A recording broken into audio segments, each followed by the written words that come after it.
Tara mga idol, akyat tayo ng Antipolo.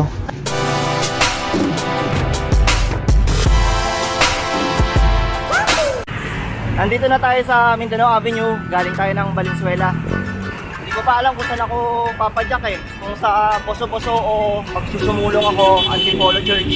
Bahala na, tingnan natin kung nasa Marcos Highway na. Dito na tayo sa Congressional Avenue, magla-left turn tayo.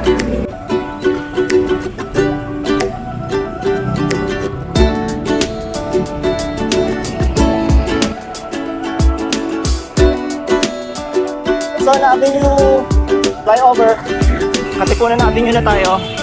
Dito sa right side yung pag pumana kayo dyan, papunta yung UP.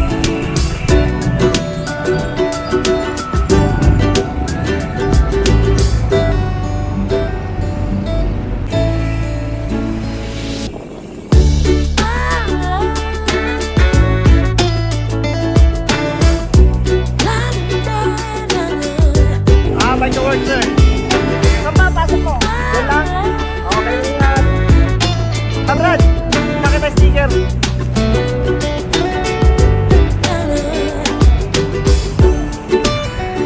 Masakit na sa balat yung init, kaya hindi na tayo nagboso-boso.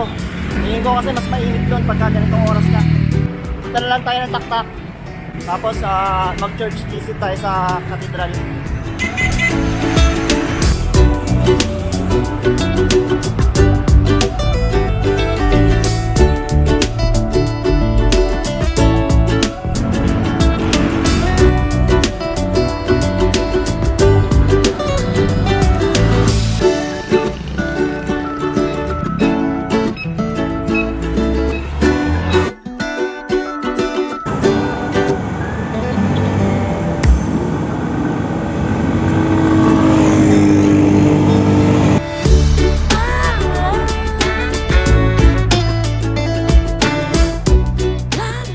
Tama yung desisyon natin na hindi na tayo nagboso-boso. Malilim kasi dito sa Sumulong Highway kasi gawa ng mga puno. Mas maraming puno dito, kaya malilim. Approaching na tayo ng Paddy's Point. Ito na yung kurba.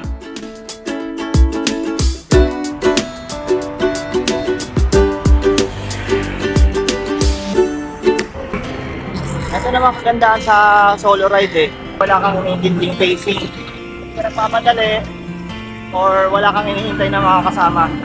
Ngayon tayo pwede kang huminto, saan mo gusto kumain, tsaka mas nai-enjoy mo yung lugar na pinupuntahan mo kasi hindi ka nagmamadali. Magandaan din naman sa pag may mga kasama ka, syempre mas masaya, kakwentuhan ka, tawanan, kada stop, nakamahalaga doon, pinagkaroon ka ng aberya o nasiraan ka, may kasama ka. So, mas malakas ang loob mo na lumayo, mag long ride. Ha? Camera ko. Oo. Hello po.